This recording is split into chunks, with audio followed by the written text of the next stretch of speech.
Nantes 2018. La Cité des Ducs de Bretagne accueille le 22e congrès annuel du réseau Curie. 3 jours durant lesquels de nombreux acteurs de la valorisation et du transfert de technologies vont se rencontrer, échanger et se former lors de séances plénières ou d'ateliers. Il faut que nous puissions nous adapter à cette réalité changeante.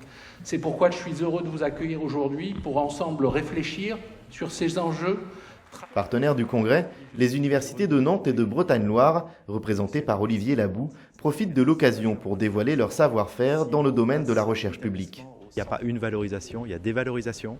Des valorisations auprès de la société, auprès de ses pairs, auprès de la science elle-même. Il y a plusieurs types de valorisation. Donc cette organisation permet de brasser les compétences, d'échanger sur différentes pratiques. C'est une très très bonne initiative.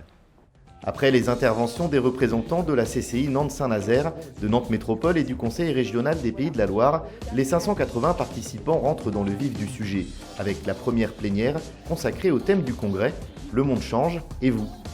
Sur scène, Luc Brunet, président de R&D Médiation, et Nicolas Dufourcq, directeur général de BPI France, partagent leur vision de ce nouveau monde. Entre épuisement des ressources et avènement du numérique, comment envisagent-ils cet avenir à la fois incertain et plein d'opportunités ? Nous considérons que la performance doit se mesurer dans le monde de la recherche aussi par le nombre de start-up créées.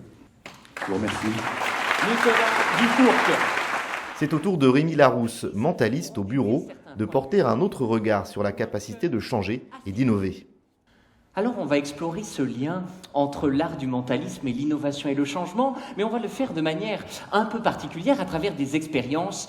Visualiser le chiffre sur la face en haut, vous l'avez en tête Laetitia ? Le gobelet est bien caché ? Parfait.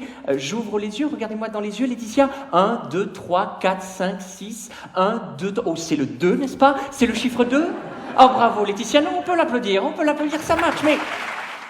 Viennent ensuite les trophées 2018. La preuve par 3 projets, 3 finalistes, 3 minutes pour convaincre.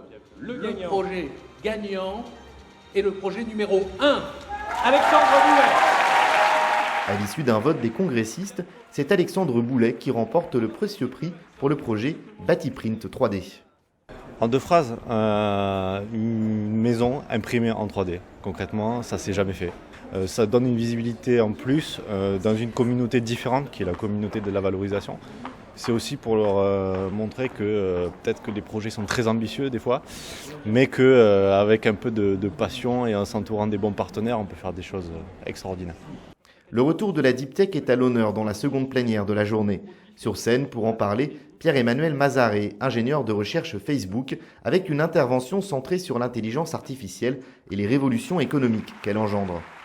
Ce qu'on voit, c'est qu'on a réussi à faire des progrès sur un certain nombre de petits domaines et à les résoudre de manière aujourd'hui quasiment satisfaisante pour la recherche théorique, la recherche académique, et qui laisse beaucoup d'applications dans les années à venir, que ce soit en transfert sur la biologie, la mécanique, la physique, ou encore les sciences humaines, la linguistique, et encore d'autres domaines. Arnaud Delatour, vice-président d'Hello Tomorrow, est venu également présenter la vision de cet acteur très important de la Deep Tech. Avec l'allocution finale du représentant du ministère de l'Enseignement supérieur, de la Recherche et de l'Innovation, s'achève cette première journée, préambule aux multiples ateliers du lendemain pour faire progresser ensemble la valorisation de la recherche publique. J'ai trouvé que la première journée était vraiment intéressante. On a eu un petit panel, je pense, de ces deux prochains jours. Des gens qui sont extérieurs au domaine, mais qui malgré tout, à mon sens, avaient une vision assez juste et assez incisive des différentes problématiques que l'on peut rencontrer dans le domaine.